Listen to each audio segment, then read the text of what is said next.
Bismillahirrahmanirrahim. Assalamualaikum warahmatullahi wabarakatuh. Yang saya hormati Bapak dan Ibu tenaga pendidik dan pendidikan SMA Negeri Doajo, yang saya hormati pula narasumber untuk webinar pada hari ini. Alhamdulillah, marilah kita senantiasa memanjatkan puji syukur kehadirat Allah Subhanahu wa Ta'ala, karena dengan limpahan rahmatnya kita masih diberi kesempatan untuk melaksanakan satu kegiatan yang cukup penting masih dalam rangkaian kurikulum merdeka, yaitu bagaimana kita mencoba untuk berkolaborasi hari ini melalui komunitas belajar aksara UPT SMA Negeri Doajo. Kemudian salam dan taslim juga senantiasa kita kirimkan pada junjungan kita Nabi besar Muhammad Sallallahu Alaihi Wasallam. Bapak dan Ibu yang saya hormati, pertama-tama kami menyampaikan permohonan maaf karena sedianya kegiatan kita hari ini sudah dilaksanakan hari Jumat yang lalu, berhubung karena ada suatu dan lain hal kita ditunda. Kita rencanakan kemarin ada lagi kegiatan di Makassar, dan baru hari ini kita akan melaksanakan kegiatan yang cukup penting dan masih rangkaian dengan kurikulum merdeka. Karena Bapak dan Ibu yang saya hormati, kita sama-sama memahami bahwa di kurikulum merdeka itu salah satu hal yang mungkin harus dilaksanakan dan wajib dilaksanakan oleh satuan pendidikan adalah kita melaksanakan komunitas belajar. Dan komunitas belajar yang dibentuk oleh satuan pendidikan itu sudah harus kita laporkan di PMM, dan alhamdulillah sudah kita laporkan dan sudah selesai. Dan tentunya saya sangat berharap Bapak dan Ibu di dalam komunitas belajar ini tujuan utamanya adalah pertama kita mencoba untuk melaksanakan sesuatu praktek baik. Jadi bagi Bapak dan Ibu yang ada di satuan pendidikan yang memiliki praktek baik bisa ditularkan kepada teman-teman kita. Dan juga komunitas belajar ini juga sangat diharapkan kita senantiasa berkolaborasi. Jadi ada hal-hal yang ditemukan dalam proses pembelajaran kita di kelas, ada masalah atau ada sesuatu yang mungkin lebih bagus metodologinya, strateginya dan seterusnya, itu bisa kita tularkan kepada teman-teman melalui komunitas belajar. Oleh karena itu Bapak dan Ibu yang saya hormati, komunitas belajar ini jangan hanya terhenti pada hari ini, tapi kita akan berlanjut dan mungkin nanti akan terjadwal kegiatan kita ini. Dan saya sangat berharap Bapak dan Ibu kita semua nanti akan bergantian menjadi narasumber, karena ada juga poin tertentu Bapak dan Ibu ketika Bapak dan Ibu pernah menjadi narasumber pada kegiatan-kegiatan webinar seperti ini. Bapak dan Ibu yang saya hormati, komunitas belajar itu sebenarnya di satuan pendidikan harus dibentuk, dan di Wajo baru beberapa sekolah yang sudah terbentuk komunitas belajarnya. Dan alhamdulillah kita di SMA Negeri 2 Wajo sudah ada komunitas belajar kita dan sudah ada namanya. Dan itu kita perlu gaungkan di luar kepada Ibu, bahwa kita juga punya komunitas belajar aksara. Tentunya Bapak dan Ibu yang saya hormati, ketika kita sudah punya komitmen seperti itu, maka kita akan mencoba untuk terus berkolaborasi. Kita akan terus berkomunikasi tentang bagaimana nanti permasalahan-permasalahan atau mungkin ada sesuatu yang perlu kita tularkan kepada teman-teman, sehingga mutu pendidikan di UPT SMA Negeri Negeri 2 Wajo khususnya hasil belajarnya bisa kita tingkatkan. Karena ujung-ujungnya dari komunitas belajar ini Bapak dan Ibu adalah pertama bagaimana mencari solusi dari permasalahan proses pembelajaran di kelas yang kita hadapi. Kemudian yang kedua bagaimana kita meningkatkan hasil belajar dari peserta didik yang kita hadapi itu. Nah, kalau ini komunitas belajar berjalan dengan maksimal Bapak dan Ibu yang saya hormati, saya yakin transfer ilmu kita ke peserta didik itu akan lebih mudah. Karena kita sama-sama memahami dalam satu kelas itu sangat kompleks. Tentunya dibutuhkan bagaimana strategi kita, metodologi kita, model pembelajaran kita untuk mampu mentransfer ilmu yang kita miliki itu kepada peserta didik. Kalau Bapak dan Ibu memiliki keahlian seperti itu, dan itu akan ditularkan kepada teman-teman yang lain. Dalam satu kelas saja itu akan berbeda bakat dan minat peserta didik, berbeda gaya belajar peserta didik, berbeda cita-cita dari peserta didik. Maka untuk mengakumulasi semua itu dibutuhkan layanan pembelajaran. Layanan pembelajaran itulah Bapak dan Ibu perlu didiskusikan melalui komunitas belajar di Aksara ini. Bapak dan Ibu yang saya hormati, saya yakin dan percaya komunitas belajar Aksara UPT SMA Negeri 2 Wajo akan terus berlanjut untuk memaksimalkan bagaimana pencapaian hasil belajar di sekolah kita ini. Kemudian saya juga sangat berharap kepada kita semua bahwa kita harus terus berkreasi, kita harus terus berinovasi Bapak dan Ibu. Karena ilmu itu akan berkembang terus seiring dengan perkembangan waktu, perkembangan zaman. Kalau kita tidak pernah belajar, kita tidak pernah mengembangkan ilmu kita, maka bisa-bisa nanti peserta didik melampaui kreativitas dan inovasi kita. Maka dari itu Bapak dan Ibu, ketika memiliki sebuah kreativitas pembelajaran, inovasi pembelajaran, maka tempatnya komunitas belajar inilah kita coba untuk komunikasikan dengan teman-teman kita. Saya kira ini harapan saya Bapak dan Ibu, mari kita mencoba mengawali komunitas belajar ini melalui webinar hari ini. Dan tentunya kita selalu berharap adalah sharing pendapat. Oleh karena itu Bapak dan Ibu, tidak menutup kemungkinan ada di antara kita itu yang mungkin bisa memberikan nanti pendapat atau tanggapan yang bisa menyempurnakan dari apa yang diberikan oleh pemateri hari ini. Dan dengan memohon izin dari Allah Subhanahu wa Ta'ala dengan ucapan Bismillahirrahmanirrahim, maka webinar komunitas belajar Aksara UPT SMA Negeri 2 Wajo saya nyatakan dibuka secara resmi. Sekian, Assalamualaikum warahmatullahi wabarakatuh. Selamat siang dan salam sejahtera untuk kita semuanya. Assalamualaikum warahmatullahi wabarakatuh. Yang terhormat Kepala UPT SMA Negeri 2 Wajo, yang saya hormati Bapak dan Ibu Pembina, Guru Hebat SMA Negeri 2 Wajo. Ucapan Alhamdulillah senantiasa tercurah kehadirat Allah Subhanahu wa Ta'ala, karena dengan limpahan rahmatnya sehingga agenda pertama kita di komunitas belajar Aksara bisa terlaksana pada siang hari ini.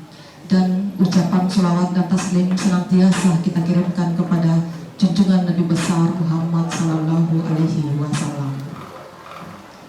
Baik Bapak dan Ibu, jujur saya katakan bahwa saya sangat berat untuk berada di depan Bapak dan Ibu terkait dengan julukan selaku narasumber.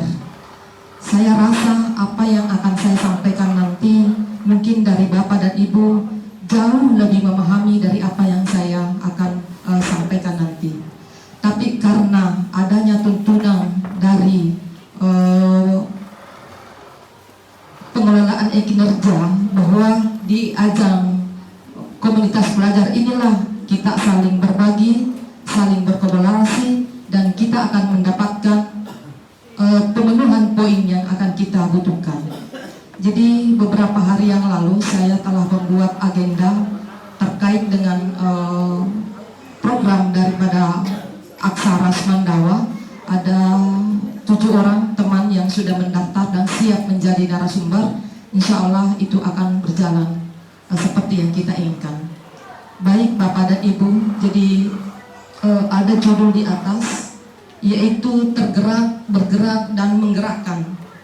Kalimat ini saya ambil dari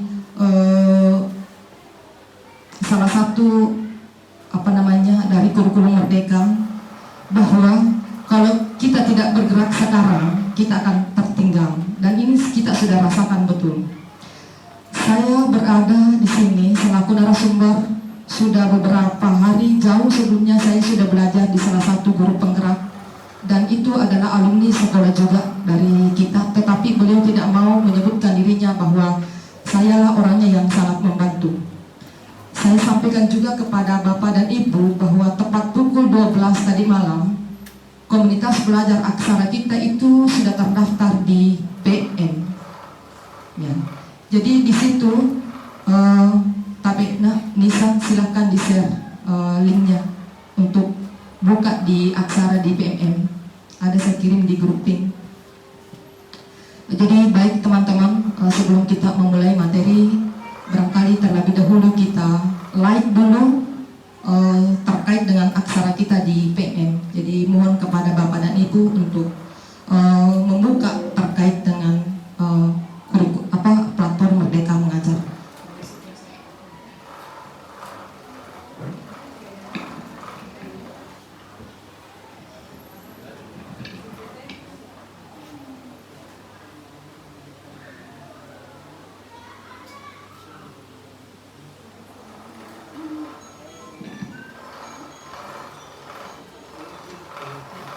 Jadi sudah ada link yang dikirim, silahkan dibuka Bapak dan Ibu. Kita lihat dulu bagaimana keberadaan komunitas belajar kita di platform Merdeka Mengajar. Jadi kalau sudah ada yang kelihatan seperti ini, silahkan diklik komunitas.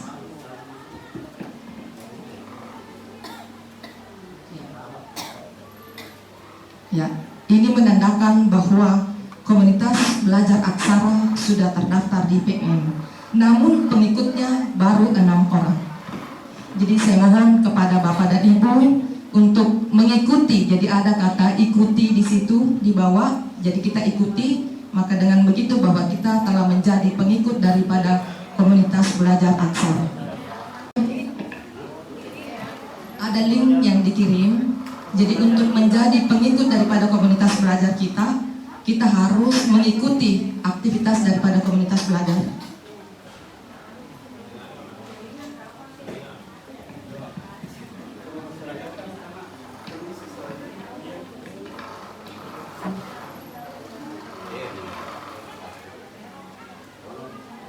Jadi yang pertama adalah identitas modul. Ini selalu komponen pertama, identitas modul. Kemudian dibuatkan kolom capaian pembelajaran.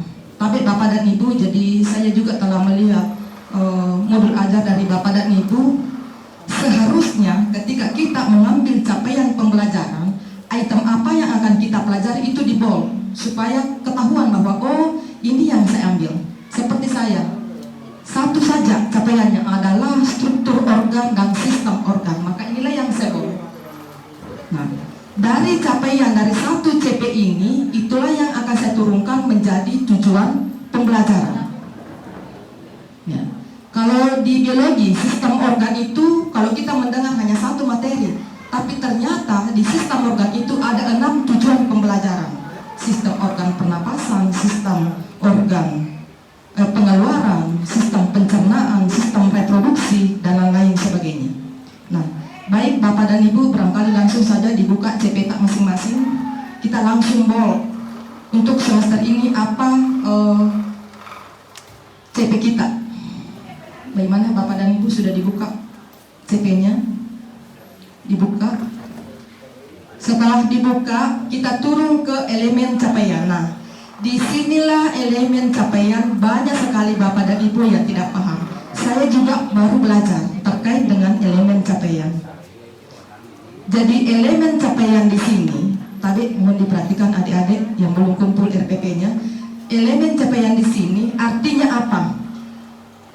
Untuk mendapatkan kata-kata atau deskripsi dari elemen capaian, kita buka ketercapaian proses A. Dibuka ada di situ elemen proses. Jadi tidak hanya sekedar mengambil kata-kata mengidentifikasi, tetapi kita mengambil deskripsi dari proses keterampilan. Ada di situ mendeskripsikan, ada memahami, ada mengidentifikasi. Nah, itu yang kita ambil untuk elemen capaian. Kemudian ditampilkanlah apa yang menjadi tema kita atau topik kita pada pertemuan pertama ini. Sudah dilihat semuanya? Capaian keterampilan prosesnya. Jadi keterampilan proses apa yang mau dilakukan di elemen capaian itu dibuatkan kata seperti ini. Kalau saya materinya adalah sistem pernapasan, maka di situ di keterampilan proses muncul kata-kata mengidentifikasi, menganalisa, dan lain sebagainya. Nah, seperti inilah gambarannya Bapak dan Ibu. Nah, ini dulu yang perlu kita revisi terkait elemen capaian. Elemen capaian apa yang kita mau capai di topik ini? Kalau saya di sini adalah peserta didik mampu mengidentifikasi, mempertanyakan, memprediksi, menganalisa, mengamati terkait dengan sistem respirasi atau pernapasan pada makhluk hidup. Jadi nanti mungkin ada temannya bertanya bahwa apakah kita hanya langsung menuliskan, mengidentifikasi, mempertanyakan, itu tidak. Ini kata deskriptif ini diambil dari keterampilan proses. Selanjutnya, setelah tertulis elemen capaian, kemudian turunlah menjadi tujuan pembelajaran apa pada pertemuan itu. Jadi modul kita itu Bapak Ibu bukan dibuat satu modul, tetapi pertemuan pertama, pertemuan kedua, pertemuan ketiga. Barangkali untuk selanjutnya nanti tidak seperti itu lagi, tetapi dibuat per pertemuan. Tadinya pun saya sudah buat seperti itu, makanya saya belum kumpul praktek karena ini dulu yang saya mau susun. Dari tujuan pembelajaran, tadi Bapak dan Ibu kata-kata peserta didik. Jadi mohon maaf setelah saya melihat modul ajar Bapak, untuk tujuan pembelajaran langsung saja di copy paste dari internet. Padahal kata kunci dari tujuan pembelajaran itu diawali dengan kata peserta didik. Kata kunci dari tujuan pembelajaran adalah peserta didik mampu. Gimana kita mengambil kata-kata ini? Ini di copy saja dari atasnya.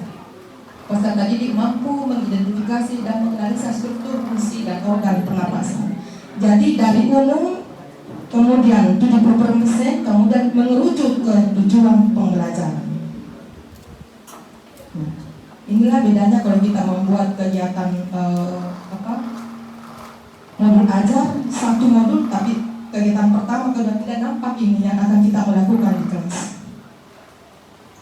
Bagaimana Bapak dan Ibu, sudah paham? Iya, silakan. Iya.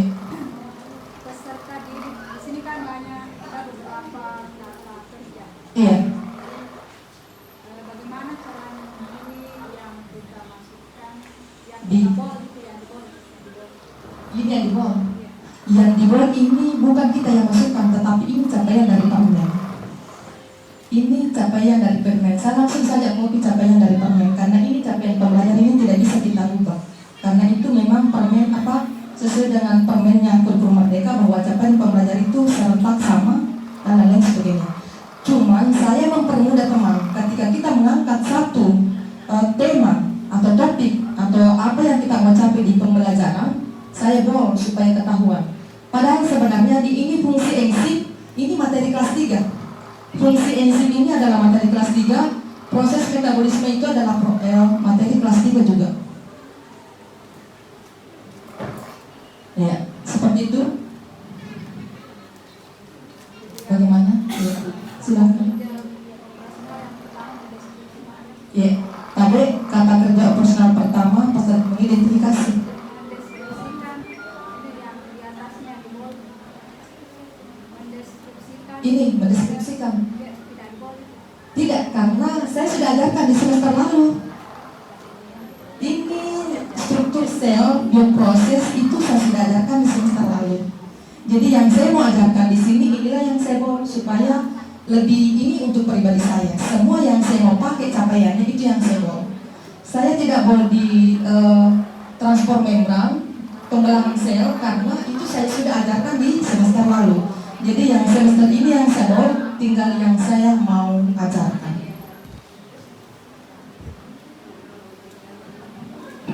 Ya. Kalau sudah seperti ini, Bapak dan Ibu, ini sudah enak sekali kita membuat tujuan pembelajaran. Ya. Cari saja materinya, sistem organ, atau kalau di matematika, Pak masuk aja apa? Logaritma misalnya. Jadi semua yang berhubungan dengan logaritma itu dibuatkan tujuan pembelajaran. Ya. Oke, saya pindah. Jadi dari tujuan pembelajaran saya langsung ke alur tujuan pembelajaran. Inilah yang sangat penting terkait dengan alur tujuan pembelajaran. Apa artinya alur tujuan pembelajaran? Bahwa di pertemuan pertama yang saya mau ajarkan adalah ini. Peserta didik mampu mengidentifikasi struktur organ pernapasan. Jadi semua organ-organ pernapasan itu dipelajari di pertemuan pertama. Yang kedua, apa yang saya mau ajarkan di pertemuan pertama? Mengidentifikasi fungsi organ pernapasan. Dari perkenalan organ, saya akan suruh kembali juga siswa menyampaikan apa fungsi organ pernapasan. Itulah alur tujuan pembelajaran. Bagaimana Bapak dan Ibu? Jadi ini nanti formatnya kita akan membagikan. Ya. Salah satu ciri daripada kurikulum Merdeka adalah menampilkan pada saat materi yang kita mau tampilkan profil Pancasila apa yang siswa timbulkan. Kalau saya untuk sistem respirasi adalah gotong royong. Kenapa saya tampilkan kata profil Pancasila gotong royong? Karena ketika saya bagi kelompok, anak-anak bekerja sama, saling berkolaborasi, maka muncullah profil Pancasilanya yaitu gotong royong. Kalau bernalar kritis, saya kira setiap materi kalau anak-anak mencari itu pasti berpikir yang kritis. Baik, ini yang sangat penting terkait dengan langkah-langkah kegiatan pembelajaran. Jadi ini umum saja saya ambil tadi, umum saya ambil. Apa kegiatan pendahuluan? Jadi barangkali ini tidak perlu diambil, dituliskan. Pasti peserta didik bersiap-siap untuk masuk ke kelas. Kalau kegiatan pendahuluan itu tidak perlu saya terangkan. Tetapi untuk kegiatan inti, mohon maaf tadi saya lupa. Metode atau model pembelajaran yang saya lakukan di sini adalah discovery learning. Siswa yang mencari sendiri. Nah, di sini di kegiatan inti muncullah sintaksnya daripada discovery learning. Apa sintaks pertama dari discovery learning? Adalah stimulus, pemberian rangsangan kepada siswa, merangsang berpikir siswa terhadap materi yang akan kita bawakan. Jadi model-model pembelajaran itu banyak, nanti itu akan dibahas oleh Ibu Andi Sumi. Cuman saya di sini sering menggunakan discovery learning. Ya, ini stimulus. Apa yang saya mau lakukan di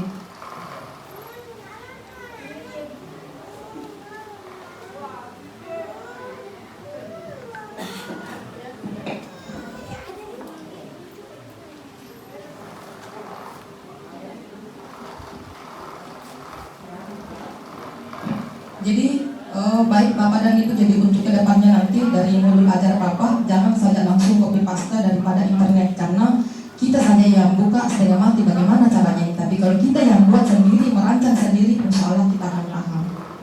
Kalau misalnya tidak cocok di discovery learning, banyak kok, bisa inquiry, bisa PBL dan lain sebagainya. Cuman saya sering sekali saya suka model pembelajaran dengan discovery learning. Ketika ketika anak-anak saya sudah arahkan, saya kasih rangsangan berpikir terkait dengan sistem respirasi, maka saya langsung saja ke ini, problem statement atau identifikasi masalah. Memberi kesempatan kepada peserta didik untuk mengidentifikasi masalah, memberikan LKPD. Ini selalu ada LKPD diberikan kepada siswa, apakah itu per kelompok maupun per orang. Bersama dengan kelompoknya, peserta didik mengidentifikasi permasalahan dalam LKPD dan dibagikan oleh guru. Kemudian ada data collection atau pengumpulan data.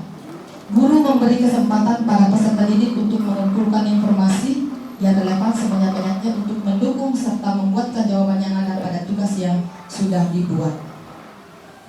Jadi pada tahap pengumpulan data ini, LKPD yang sudah diberikan kepada siswa itu kembali disuruh siswa untuk naik presentasi apa yang telah dibuat oleh kelompoknya itu disampaikan di depan teman-temannya masing-masing. Kemudian poin ketiga daripada modul ajar yang tidak ada di modul ajar, yaitu adalah asesmen. Asesmen itu ada dua, asesmen diagnostik dan asesmen asesmen diagnostik terbagi dua. Mohon diperhatikan, asesmen diagnostik itu terbagi dua.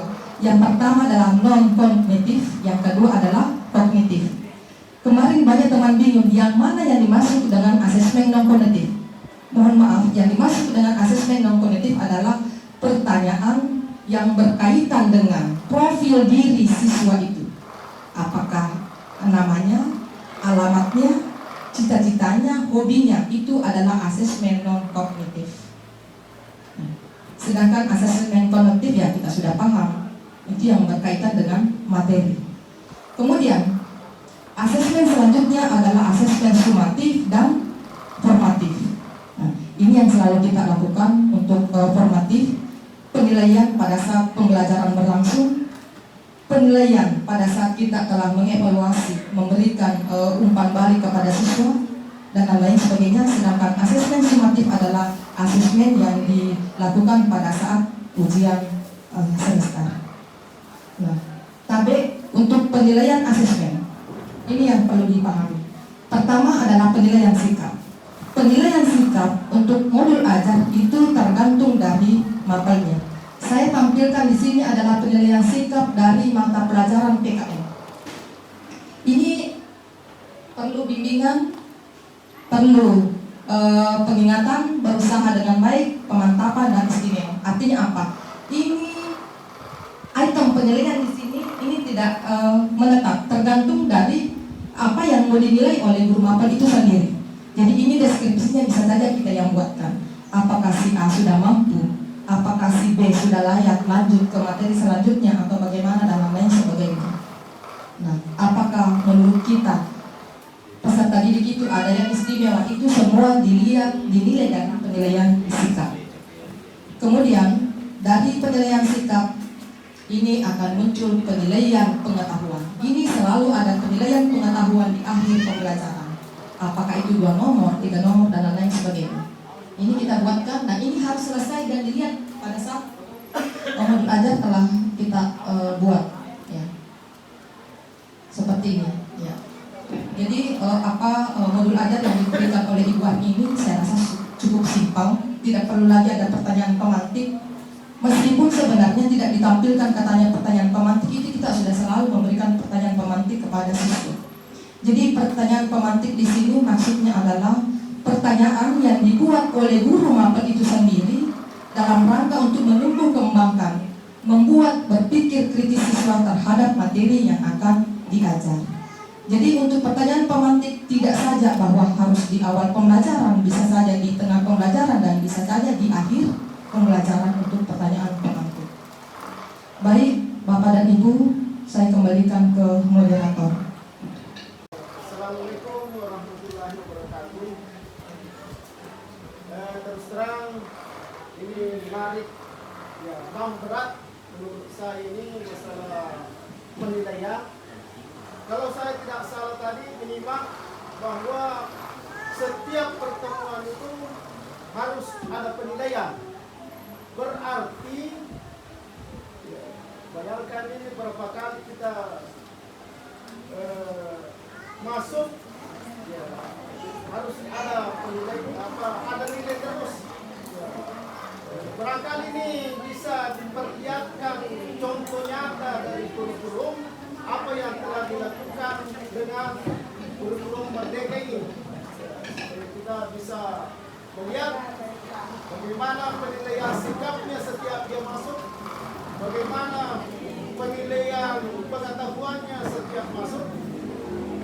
Kemudian pernah juga saya dengar ini apa yang disampaikan tadi tentang penilaian sikap. Barangkali ini adalah penilaian pengetahuan. Ya, pernah juga saya dengar ini sebuah artikel bahwa rapor itu sebenarnya bukan angka saja, tetapi merupakan deskripsi. Ya, jadi kalau menurut saya apa yang disampaikan tadi dengan nilai sikap itu adalah nilai rapor pengetahuan, karena itu tidak menunjukkan sikap, tetapi menunjukkan nilai pengetahuan yang mampu dilakukan oleh siswa. Ya, misalnya tadi mampu menggunakan mikroskop misalnya, itu kan pengetahuan, bukan sikap. Ya. Terima kasih. Sekian. Wassalamualaikum warahmatullahi wabarakatuh. Saya persilakan ke narasumber untuk memberi tanggapan. Tapi Pak Sugeng, terima kasih banyak atas pertanyaannya yang betul-betul bisa membuka wawasan berpikir kita terkait dengan penilaian sikap. Penilaian sikap khusus untuk MAPAL itu berbeda-beda. Contoh, ini saya ambil penilaian sikapnya PKN. Di sini poin pertama saya tuliskan perlu bimbingan, perlu peringatan, berusaha dengan baik, ada pemantapan, ada istimewa. Coba kita bisa lihat di sini. Ketika misalnya si Angga yang saya ajar di 11.5, apakah dia masih perlu bimbingan? Apa isinya di sini? Belum mampu dalam bersiap memulai kegiatan, hikmah dalam berdoa, menghormati guru, menghargai pendapat orang lain, dan mengungkapkan apresiasi dengan bantuan guru. Maka poin Angga kira-kira yang 11.5 kira-kira bisa saya masukkan di mana di sini? Ini guru sendiri yang buat ini penilaian sikap, itemnya, deskripsinya guru sendiri yang buat. Tidak ada acuan bahwa sama semua, tidak. Ini guru semua yang buat ini. Inilah pentingnya asesmen. Tidak mutlak bahwa di sini perlu bimbingan. Kalau saya cakap, mahir, perlu perlu ini untuk biologi saya tidak tuliskan di sini perlu bimbingan, tapi saya sudah katakan cakap, saya katakan mahir, belum cakap, mahir tingkat tinggi. Mahir tingkat tinggi di sini artinya apa? Siswa sudah mampu memberikan, siswa sudah mampu menjadi tutor sebaya kepada teman-teman. Ini yang perbedaannya, Pak. Seperti kita bahasa Indonesia, mohon maaf, mungkin Ibu Safrina sudah pernah membuat, saya pernah lihat dia sudah buat penilaian sikap. Di sini kriterianya adalah puisi. Maka di sini deskripsinya apa? Lancar membaca, ekspresi bagus, intonasi bagus, gestur bagus. Maka misalnya ketika si A membaca puisi, maka dia nilai oh tidak bagus di gesturnya, artinya belum mampu menggunakan gerakan olah tubuh dengan bagus. Itu kita sendiri yang buat untuk penilaian sikap. Tidak ada angka, tetapi dalam bentuk deskripsi. Karena di Kuber itu tidak dituntut untuk angka terus yang keluar yang diberikan kepada siswa. Jadi ada dua, jadi itu nanti akan dibahas oleh Pak Senal terkait dengan kriteria ketuntasan. Ini akan dibahas oleh KKTP. Ya, tapi sedikit ini juga melanjutkan tadi mungkin Yeah. Kan tidak ada disampaikan itu di dalam rapor ini kita kaitkan dengan rapor. Walaupun rapor memang ada deskripsi dalam bentuk angka, ada juga yang dalam bentuk misalnya deskripsi ucapan, tapi itu di rapor yang dideskripsikan itu hanya penilaian apa namanya pengetahuan yang dideskripsikan. Ini tidak ada tempatnya, maka itu tadi yang barangkali di mana ditampilkan ini supaya siswa bisa tahu atau orang tua bisa tahu, ataukah hanya untuk kita sendiri? Ya, saya rasa hanya untuk guru masing-masing itu. Pribadi guru, makanya banyak yang tidak lakukan ini, makanya ada di dalam guru itu atau lebih angkanya kalau mau dodok angkanya pasti baku ini. Itu logikanya seperti itu. Padahal sebenarnya kita di kurikulum Merdeka dituntut untuk membentuk karakter siswa, membentuk kedisiplinan siswa. Ini bisa kita gambarkan di sikap. Jadi logikanya kita kalau tidak ada di rapor muncul nilainya penilaian sikap pada bawah di jangan benar sebenarnya tidak seperti itu. Bagaimana caranya saya? Karena tidak ada penilaian psikomotornya. Bagaimana saya mau tahu bahwa si A itu pandai mengoperasikan mikroskop kalau saya tidak yakin? Meskipun meskipun sebenarnya sikap dengan tadi yang disampaikan itu Pak Seno mungkin tidak berhubungan. Satu pengguna mikroskop katanya adalah pengetahuan, ya, tapi terampilnya itu, sikap terampilnya itu, apakah dia terampil atau tidak? Ya. Nah ini ya problem dari asesmen di kurikulum Merdeka. Problem besar terkait dengan asesmen. Iya, Pak, silakan tadi silakan. Siapa tahu ada masukan tak bisa membantu saya. Iya. Penilaian pada kurikulum Merdeka yaitu tidak ada pemisahan di antara 3 ranah penilaian, yaitu pengetahuan, keterampilan, dan sikap. Namun penekanan pada penilaian profil pelajar Pancasila tergantung dari mapel Masing-masing. Terima kasih Pak Santa. Tergantung dari mapel masing-masing. Bapak dan Ibu, ya, jangan juga terus metode diskusi terus kita pakai. Banyak metode yang lain Bapak dan Ibu yang bisa kita berikan kepada peserta didik. Jangan juga selalu terpaku di ruangan kelas. Boleh kita di luar, boleh kita bawa anak kita di luar Bapak dan Ibu. Iya, karena kita mau memberikan layanan pembelajaran terbaik pada peserta didik. Jadi kita mau memberikan layanan terbaik. Kalau kita cuma ceramah saja, itu layanan pembelajarannya tidak maksimal Bapak dan Ibu. Ya, makanya kita mulai dengan asesmen diagnostik. Kemarin kita sudah harus tahu bagaimana gaya belajarnya, bagaimana bakatnya, bagaimana minatnya, mau kemana anak itu semua sudah terdeteksi di awal pembelajaran. Sebelum kita masuk, kita sudah tahu, oh di kelas ini saya mau masuk, di sini ada gaya belajar kinestetik, di sini ada gaya belajar audiovisual. Maka pada saat kita masuk harus kita rangsang semua gaya belajar itu, harus kita rasa semua.